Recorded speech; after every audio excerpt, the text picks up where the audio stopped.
have come to visit you in peace and with goodwill.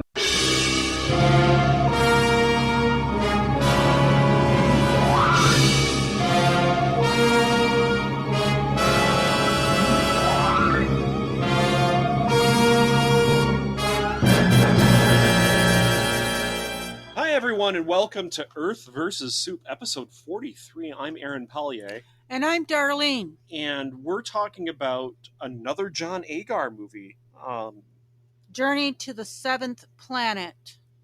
Yes, and you might remember John Agar from such hits as The Brain from Planet Aros and other schlock.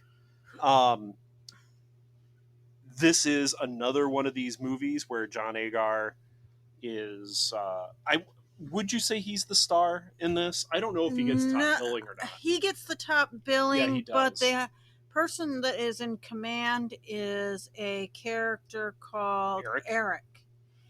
And I really think that Eric is the person with the most screen time. Most screen time.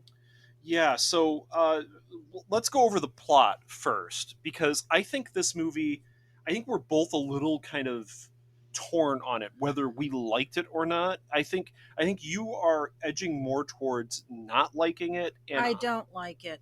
And I am more edging towards just on the side of saying, you know what, I like it, but I totally see your point. And let's go over the plot first, because I think there's it's September 2001. It actually starts on September 10th, 2001. So it's the future, the far future of Earth, 2001. There are no wars on Earth, and there's only one government on Earth, and it is the United Nations. And there is peace, and the United Nations has explored all planets out to Saturn. And I guess they've explored them all fully. That's what's implied. No, the last ones went further. The furthest they went was Saturn. Yeah. So they were having to travel on that same path that the ones before went to Saturn on. Yeah, but I mean, it seems like they implied that they had fully explored the inner solar system at this point. Probably the inner, but yeah, I didn't get it was like... So they decide they're going to the seventh planet, and they're going to Uranus. Now, everyone giggles every time you say Uranus, but it is an accepted pronunciation. There are two accepted pronunciations, Uranus and Uranus, but I say Uranus because that's the way I was taught to, and I was an astronomy kid, so that's just the way I'm doing it. Well, it's better than some of the the what it means in some other languages. Yeah.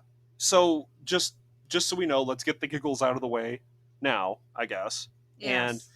And so you have a few astronauts that are in this Redstone rocket that somehow can get from Earth to Uranus in like a day. I don't know how long it is. Time is very, very vague. There's only one thing that they ever say time-wise is once they get to Uranus, they can only stay for 10 days before the orbit has to have them come back. Yeah, their trajectory has to have them come back. But they never really talk about limitations on fuel, food, or... Until that time. So I don't know. I think it was implied that they just got out there really fast somehow, some way.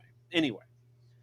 Because they had no beds. All they had was those chairs. Yeah, all they had were these chairs to sit in. There were no beds. That looked like ejection. Oh, yeah. They were Air Force ejection seats. And I'm okay with that. I just laugh about it because you don't want to eject in space, do you? No, not really. Not unless you have a spacesuit on, and even then, it's kind of like you're just delaying the inevitable if your spaceship is blown up. So they have been tasked with finding signs of life on Uranus and the source of radiation. Okay, so right now we have to also deal with some weird science in this before we continue on the plot, because otherwise I'm going to like gripe about it the entire time. Okay, so let's talk about that science. That This is 1961. It was made in 61. And no space probes had been out to that world yet. We just knew that it was very large. It was very cold. It was discovered in 1781 by telescope. Yes. So I have to give this movie a little bit of leeway. But... because the next thing the only time they knew about anything else was when Voyager 2 hit. I mean, they had to have known beforehand that Uranus was actually kind of an ice giant, gas giant type thing, just because of how big it was. Yes, I will. So, in this movie, it is not that. It is a solid world that is very rugged. No moons. No moons, no rings. Okay, I don't think they actually knew about the rings yet. And that it's on Uranus is on its side. Well, that they wouldn't have known that yet either. Well, no, actually they would have, because you could see some of the moons and see the orbital paths they were on. So you would have seen that Uranus was actually on its side. Anyway, they're tasked with finding life on the planet, not its moons, and a source of radiation that's been detected from there. That's kind of ridiculous to me, but we'll get into that like after we're done with the plot, because I had a thought about what this movie was in the end. Anyway, when they get into orbit, a completely disembodied voice starts compelling them to submit to being possessed. It doesn't even say anything about quote, that. Submit to being possessed. Yes, it does directly say that. It's basically lens flares, and it's just mocking them. And then it disappears, and it turns out that this apple that was fresh frozen, and I said Gordon Ramsay's head explodes on Earth, hearing that, has now become rotten. And they say... not just rotten, it was shriveled up like it was... like it had been... years. Yeah, okay, so they look, well, that doesn't make sense. This was fresh frozen when I just took it out. And they look at the clock, and it's been 2 hours. And then everybody looks at him and goes, 2 hours? And how many days? All right. And that never gets answered. So they've already missed their, return orbit. To me, they've already missed their return orbit, because there's no reason that in 2 hours that apple would just like rot and shrivel and desiccate. You'd think that even though the character, the creature has mind control on him, you'd still think that if it took that short of time, for an apple to become a dried up thing, that they'd be years old. And when we say it's rotten, it's a little tiny shriveled up husk of an apple. Like, it literally has been drying out for months, if not years. Yeah, I mean, it's in the sun. Yeah, it was pretty bad. They land and open the viewport to show that to us, we see that they've landed on a barren surface that quickly becomes completely populated by trees, grass, and it's what you'd think that the moon was, but it immediately populates itself with trees. Populates it by the trees, but that's because it becomes Carl's home. Yeah, so there's a breathable atmosphere outside. The airlock just opens for some reason. The landing site seems very familiar to one of the crew, and it's seemingly a recreation from his memories. Yeah, and it's Carl, like we said. They are wandering around. He says there's a stream over there with this big rock in the middle, and they go and they find the stream with the big rock in the middle, and it is very clearly a set because there's like bricks underneath it, and the flowers are plastic flowers. And and the red thing, I didn't even know what the hell it was, but it didn't even look real to being anything. So then one of the characters says, have any of you seen anything alive? And I'm like, you're literally surrounded by plants, grass, fruit trees, and you're asking... Well, the fruit tree wasn't there. The fruit trees appeared right when they said that. Yes. But I mean, it's... Of course, yeah, I see something alive. The goddamn plants. What's wrong with you? I don't know. It just seemed like it was a really badly phrased line. Yes, it was. But they find out that all of the plants have no roots. They're literally prop plants that they pull out, and they're just nubs on the end. Like, they can pull trees out, and there's no roots. Yeah, but it took them force to pull one out, which really made no sense. Yeah, it took force. So to me, it meant that they were kind of buried in the soil. But this is where it starts. I mean, the inconsistencies start adding up in this film to being a very strange movie. We'll keep going on this. Apple trees start appearing when they think about it. They find a barrier that they can barely see through or feel, and they say, oh, it must be a force field. And they put like a stick through the force field, and they pull it back, and it's all like withered and whitened. And they should have been able to feel the coldness. Yeah, like it's clearly, to me, frozen. And so one of the guys... this movie is in color, guys. Yeah, it's in color. One of the guys just says, well, then we can just go through it. And he puts his arm through the force field like an idiot. And he screams in pain and pulls his arm back, and it's frozen solid. And I'm expecting an actual good effect here, like a shattering arm or something like that. That the actual atmosphere of Uranus is outside. It's super cold. But no, they just leave off screen. And it becomes healed. Yes, it immediately becomes healed, and they never talk about it again. For some reason, it's healed.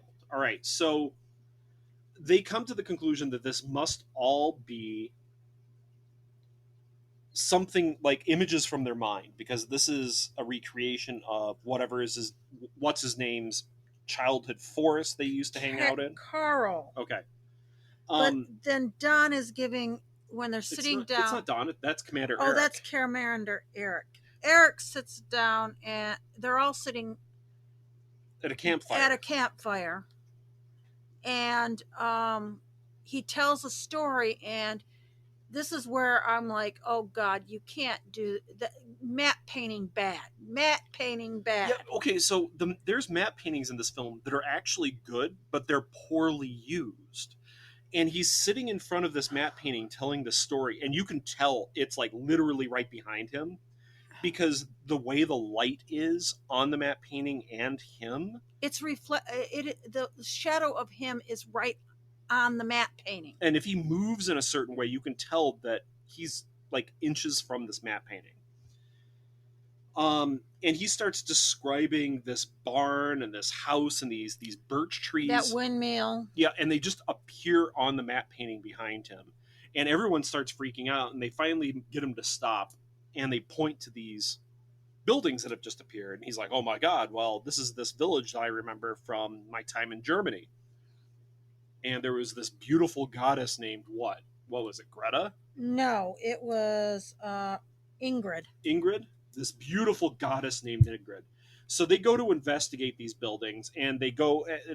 the barn and the house are thatched roof, old style homes and buildings. And they decide to explore them with lit torches held above their heads. Yes. So clearly they're in sets when they go inside, because otherwise they would have started the Great London Fire of 1666. Holy crap.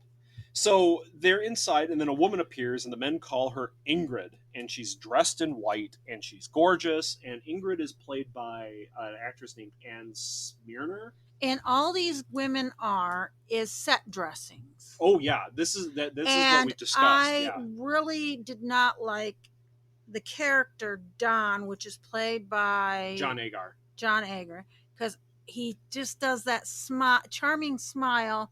But at this time, it's creepy. It's really... Okay, so it's like overly sexy. Well, trying to be overly sexist. Here's... Yeah, we should focus on one point at a time here, though, Darlene. That all the female characters in this are set dressing. Let's talk about that. Because the only reason they are there is to tempt men or to act like heroine, like a woman in distress for the men to act all chivalrous. Sorry.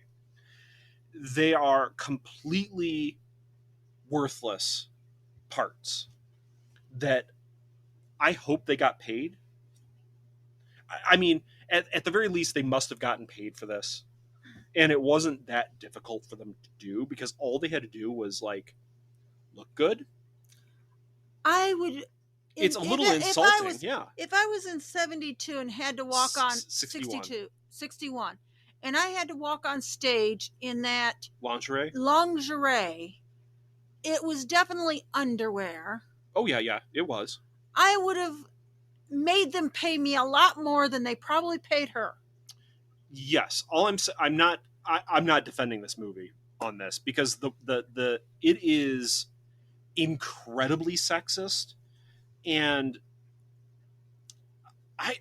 the next scene is John Agar. Once Ingrid disappears, John Agar goes, "Oh, it's all in our minds. These women are being created in our minds," and he closes his eyes and thinks really hard, and a hooker appears. Well, classy hooker.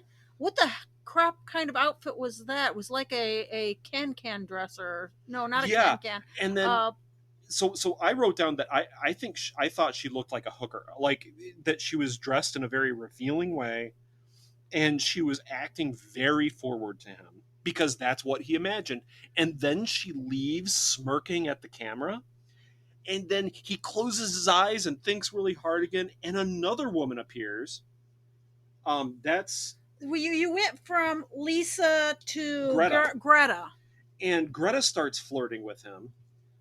And it's just like, oh my God. And he gets called up to the thing that he keeps trying to say, I gotta go. Well, I got a job to do. Yeah, but he just wants to screw every imaginary woman on the planet. Like he knows that these women are just completely appearing for no good reason. They don't understand even the reason why they're appearing at this point. Anyway, they decide that they're going to go through the force field. So they get on their spacesuits and they go through this force field. And radio cannot go through the barrier. They cannot communicate back through the barrier. And there's like 700 roentgens per hour of radiation on the other side. There's also ammonia ice that acts like quicksand, which was actually kind of cool. Yeah, it was really white packing. Yeah, it's white packing sand, but white packing material. They actually cared enough to remember that there was ice, ammonia ice out there, and that it acted in a strange way. And then there were these large, like, white crystals that were razor sharp. It did come and play later. It did. I knew it was going to. Well, we hoped it was going to, but by this point in the movie, I don't think we had any optimism. But it did. It paid off later. It did. The cave, then, well, after you go through the crystal forest, they find a hole in the ground after they get through this crystal forest. Oh, I forgot about that. And it starts talking, and I have a quote here: "Evil, stupid men, you have come to destroy me." Like, wait a second. Well, that was after the guy shot him. Yeah, but or was it before? It was before. And it was like, wait a second. They didn't come here to destroy anything. They came here to find new life and detect why there was radiation here. But now, none of them acted like that's what they came here for. This disembodied voice, is a giant brain with an eye that's underground, right? And it reads minds and is able to completely recreate atmosphere. Too. It's able to recreate an environment. It's able to recreate a village. It's able to recreate all of the tools that are in the village. That comes into play later. Which is a blacksmith. So here's the thing. These people did not come out here to destroy anything. It can read minds. It knows that, but then just says, oh, you came out here to destroy me, so I'm just going to torture you to the point where you will have to be, you will want to destroy me. Like, I don't know. So one of the guys, I think that's Carl, it turns out he's afraid of rats. So the creature. Well, this is when they were in the cave. This is at that actually time. Goes into the cave, and the cave is kind of neat because it's lit up in different lights. It's a good set. We should it's a good set. That's how we could describe it. Good lighting, you said. They did these weird ground lights that were actually underneath some of the sand, the packing material, whatever it was, and it made some really interesting visuals. It turns out that Carl is afraid of rats. Yes, but then the creature that comes out is a one-eyed rat lizard like. Yeah, and we decided we don't know if that was a special effect from a different movie, but it has to have been, because it looked way too good. And you can go on photos and you can see that rat creature. It's got scales, it's got long claws. Yeah, it looks good, and it was very well animated. I think it was actually the best. No, it definitely was the best special effect in the movie. And it's so good, it has to have been from something else. Because the monster that's there, the brain that has the headlight for eye. It's awful. It's awful looking. All the special effects in this movie are terrible looking, except for this, and it's like Harryhausen level stop motion. It's really good. So it makes us think that it came from a different movie.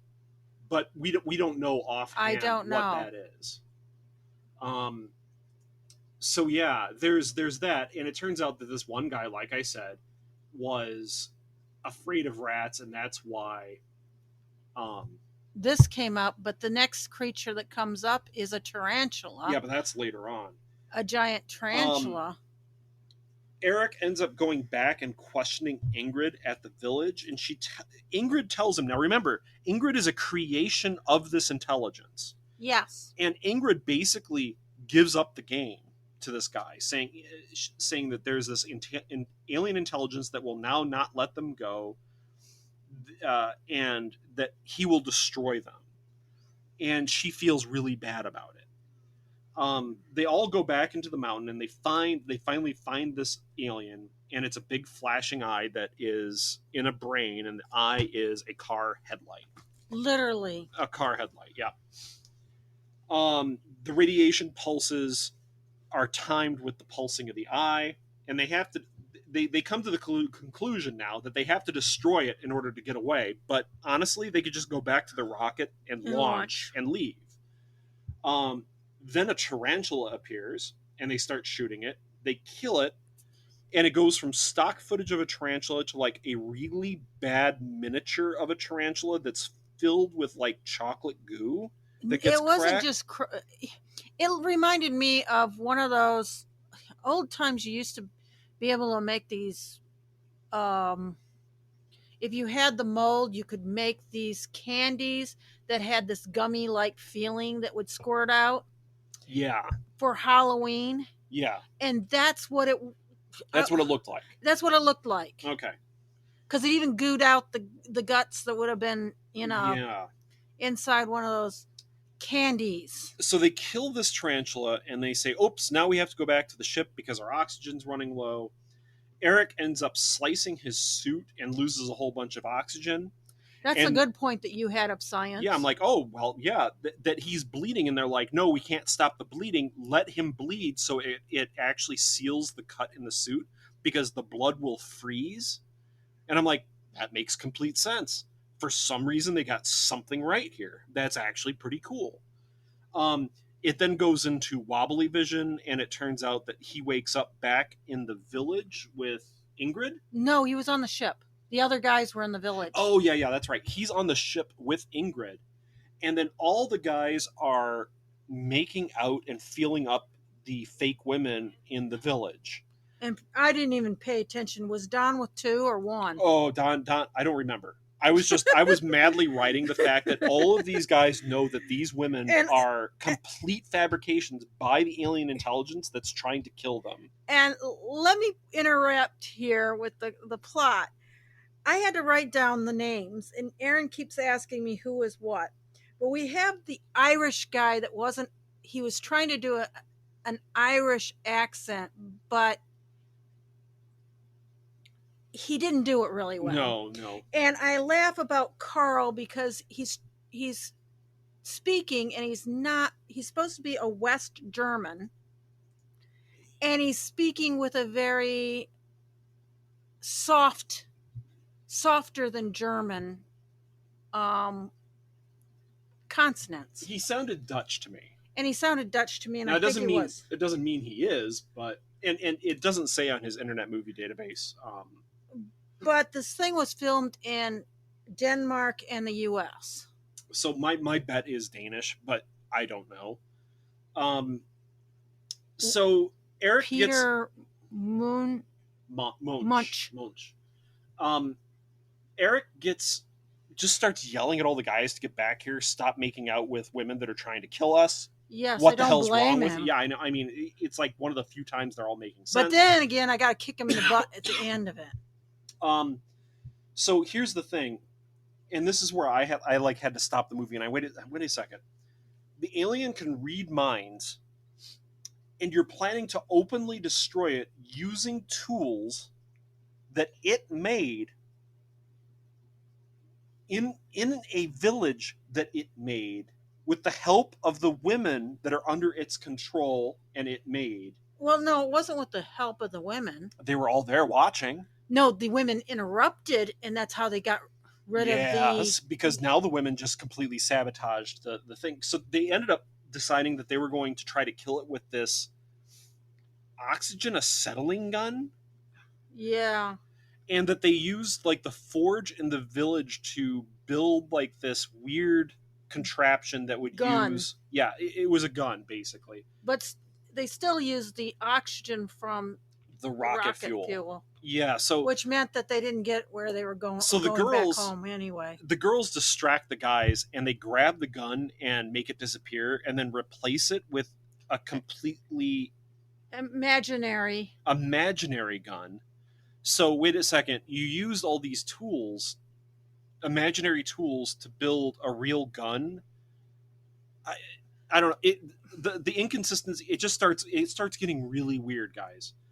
Well, it starts. We're almost done. So they go down back into the caves, and the brain creature just makes the gun disappear because it's an imaginary gun. But wait a second, Darlene. He just made the real gun disappear in the scene before this. So why did he have to have an imaginary gun to make it disappear when he could have just made the real gun disappear? I don't know. No. Again, this doesn't... So it turns out that they don't have... The only thing they have left is like the liquid oxygen from the rocket, and they decide, well, let's just shoot it with the liquid oxygen and see what happens. And they do, and it kills one of the guys by like eating him. I don't know. I didn't even know that Carl died until they came in and goes, Carl died. And I'm like, okay, sure, yes. He was supposed to be dead when he stuck his hand out in the...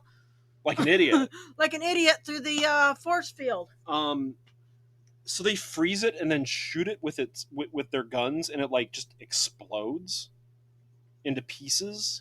I know, you're like, I don't know. And they run back to the rocket, and Ingrid is laying on the ground at the base of the rocket in virginal white, going, oh, please, don't leave me.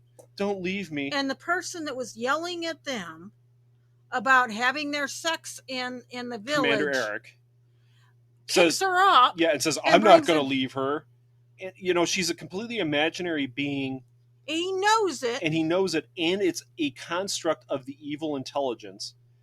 And then, so they launch, and Ingrid fades away after a few moments, reaching out to him. It isn't even like Kirk had that in the... in one of the Star Trek. He had that one person that he believed was real, and she was real. It's just she was the mind beast of the... Were you talking about the salt monster? Not the salt monster, the prequel, what do you call those? In the one with... That's not Kirk, it's... So it's not Kirk, that's why I don't know what the hell you're talking about. You're like... Star Trek's first the pilot. Cage. You're talking about Pike. Pike. The Telosians are manipulating his mind. But at least she was real. Yeah, she was real. It's just that her visage was changed. Yes. She wasn't real. This wasn't real. So Ingrid just fades away, and then the end credits play over a lounge music style serenade called Voyage to the Seventh Planet. With kids, Voyage to the Seventh Planet. It's really weird, and the special effects showing the rocket. The rocket is like a kid's little rocket. And it has like crayon drawn for the flames. And the planets look like they were crayon drawn too. It was really awful. Because you saw... They were painted. And the Saturn one didn't look too bad, but Jupiter looked awful. Awful. The end... Yes. That's the plot. Like, okay, so this is a very confusing movie to me because the characters don't really act in a logical way. And my theory, and I guarantee you this is not what the writers intended. No, this was not what the writers... But what my theory is, my theory is that they never actually landed on Uranus. That this was all in orbit in their head. And they never got back. And, well... They defeated it either in a psychic combat where they believed they defeated it and they left, or, they actually never got back because they're stuck in whatever psychic world that this thing is built for them. Now go ahead. That was my theory. I was going to say about the costumes, the suits that they took out, it was a yellow helmet. Yeah, the suits. So what worked? I don't know if it worked. It was different. Okay. The face shield on it was a face shield. Yeah. That they put on top of a yellow helmet. They had blue suit that actually had some padding. Yeah. And I don't know where they got the red gloves with the yellow cuffs. I know what those, Darlene. To me, what those looked like were the big rubber gloves that you use in fast food to clean out deep fryers. That's exactly what it looked like. Kind of like chemical gloves. Yes, but they were too colored, and I was like, wow. Somebody just spray painted them a little bit or painted them. And then they had the yellow kind of pointed like belt. Yeah. But it wasn't a belt. Yeah, it's an army belt or an Air Force web belt type thing. That's what it looked like to me. But it was pointed in the front. Yeah, they had modified it somehow. So I don't know. I think the suits actually worked because at the very least they were different. They were different from what we normally see. And they had fire extinguishers. They had fire extinguishers for air tanks, sure, but that's like everybody else does. Yeah, I mean, again, that's not that bad. I did like the white packing for the sand and the. I thought that worked pretty well. I actually thought the scenes outside of the manufactured environment were. But the fight to get him out, they did a stupid. He hands up the rifle. Sure. They could have just grabbed the rifle. Pulled him up. And pulled him up. Yeah. Maybe. Instead, they had this whole thing about trying to get the two hands together to put some drama into this. Do you know what I compare the cave scenes and the frozen forest scene to? And it's a movie that we probably should cover. Oh, not something from the center of the... No. I'm going to compare it to something that I think is very close. And we probably should cover it on this show.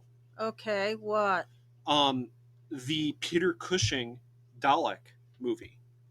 When they go to Skaro, a lot of that looks just like what Journey to the Seventh Planet is.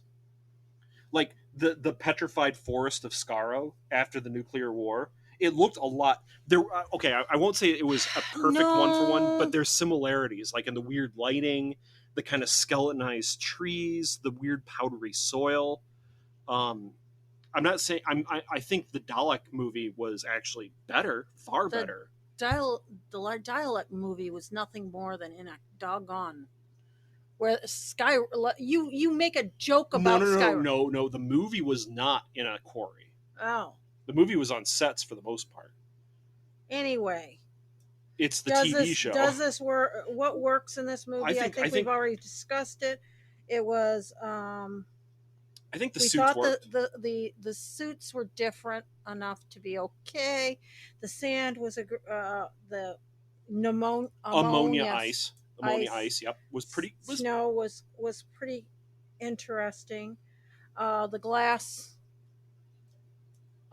crystal forest. Yeah, the crystal forest was interesting. That Cyclops rat thing was amazing. I wouldn't But call it amazing, but for this movie, it it's stood out like definitely a monster that has to be from some kind of monster movie. But until I figure it out, I can't not give credit to this movie. If I find out later where it's from and it is, you're going to be disappointed and pissed off and yelling at it. Yeah, I will, because I'll say, well, this came from something else, and that movie deserves credit. But right now, I have to say, like, that really worked. That was a good thing in this. I did not like Don. No, none of the characters I liked. I liked none of the characters. Eric, I could have dealt with if he wasn't so hypocritical. Yeah. The commander, yeah. I mean, John Agar in this is an awful human being. He's slimy. If I could have punched him, I would have. You had a scowl on your face every time John Agar was on screen, which is weird, because he actually is a good actor. Yeah, and it's just the character I just wanted to duck. The fact that every woman in this was literal set dressing, like they weren't really people. They were sex dressing. Yeah, because they were often very lightly clothed. Even that white outfit that had the... What is that called? Ingrid's white outfit that has the feathers or whatever. Yeah.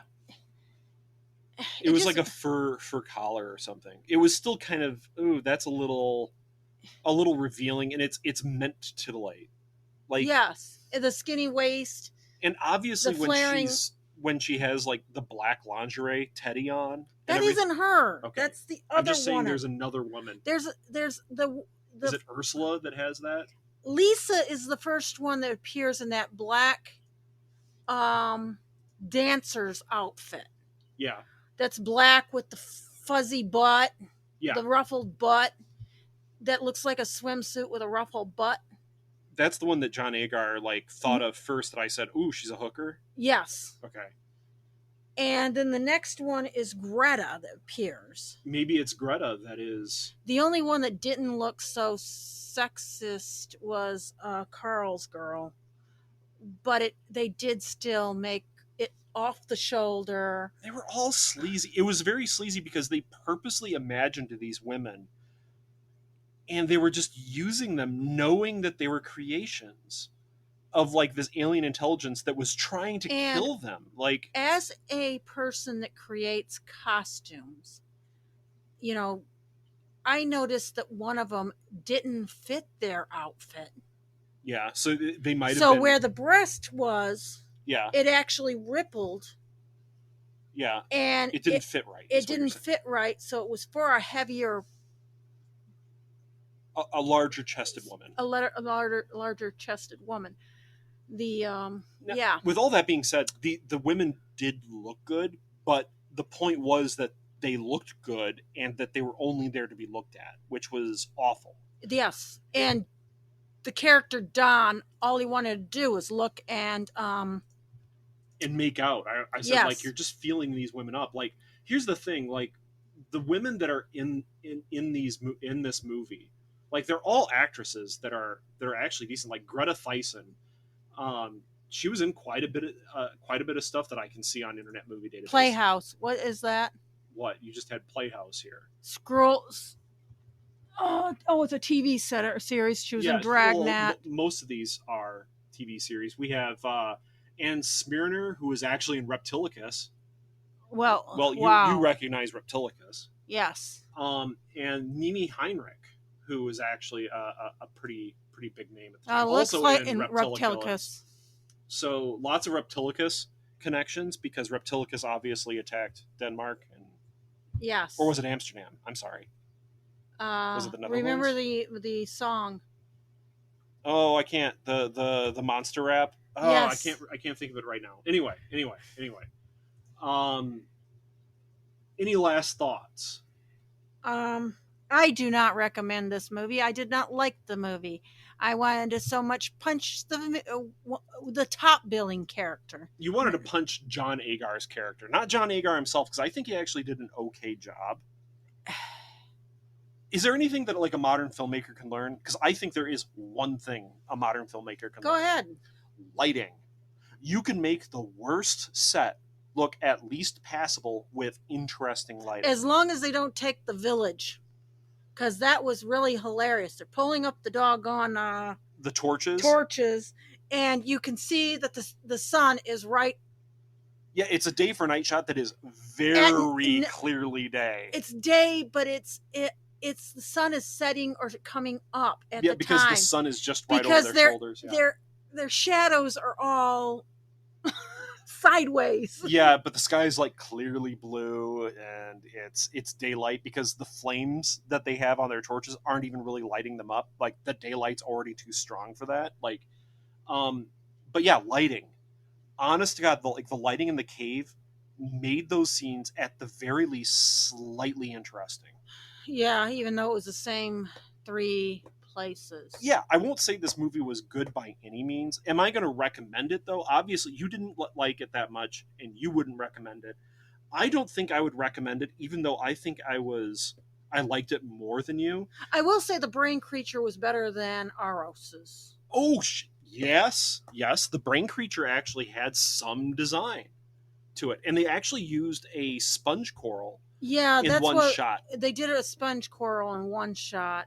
But it really didn't do well with the one before it. The one before it or the one after it, because then it went back to like this paper mache brain type thing. Yes. But it was a living sponge coral that they used for one shot, and I was like, ooh, that is actually really kind of unsettling, because they had like somebody under it like moving the tissue of it, and it was like undulating. It was really kind of that's good. Well done. But yeah, it doesn't link up with anything. So yeah, I wouldn't recommend it either, even though there were parts of it I thought were good, but there weren't very many of those. Most of it was either average or just forgettable. I can't say that anything was really bad except the special effects and the way the plot unfolds, because it's all very illogical. It all just really doesn't follow one from the other. Like I said, my idea is that they actually never landed on the planet, that this was all in orbit, and they were able to defeat the monster in psychic combat, that this was all in their heads, or they never left. Or it could have been just one person at the time. Yeah, it could have been. It could have been just one person that had thought all of this. It would have made a lot more sense, because the actions that the explorers take are just really counterintuitive, and there's no reason for them to stay. They could have just left when they realized that this thing was in their heads and screwing with them purposely. Like, okay, we gotta leave, guys, let's just take off. Let's leave and put a beacon that says warning douchebag brain creature here that wants to get you to sleep with parts of itself, and then wants to also destroy the world.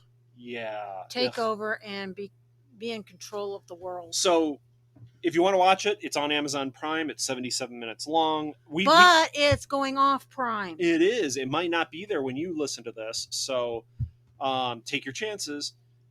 We both don't recommend it, but mine's like a very mild not recommendation. Very mild. Yours is what? Is it a mild? If you're a female, you're going to punch the TV. If you're a male that actually cares about good female characterization, you're going to punch this TV, because I didn't like the female characterization in it. The only thing I would ever recommend somebody to watch this for is a couple of the interesting design choices, like the cave stuff, that weird Cyclops rat thing. Which didn't make sense to the character being afraid of rats. Because why wouldn't it just make a rat? Or what is more scary about rats is a swarm of rats. Yeah, why wouldn't it do that? So hopefully you've enjoyed listening to us. We'll see what we're going to do for the next one. I have no idea. Maybe we'll watch a Doctor Who one. I don't know. One of the 2 Doctor Who movies from the 1960s. They do fit within our criteria. So, have a good night, folks. Good night, and have a good whatever. Bye. At no point in your rambling, incoherent response were you even close to anything that could be considered a rational thought. Thanks for listening to this episode of This Week in Geek. Hungry for more? Check out our website at thisweekingeek.net. You can subscribe to the podcast, browse our Twitter and Instagram, and leave your thoughts on today's topics. If you'd like to give us some feedback, send us an email at feedback@thisweekingeek.net. Tune in next time, and remember, lower your shields and surrender your listenership. We would be honored if you would join us. Thank you for your cooperation. Good night.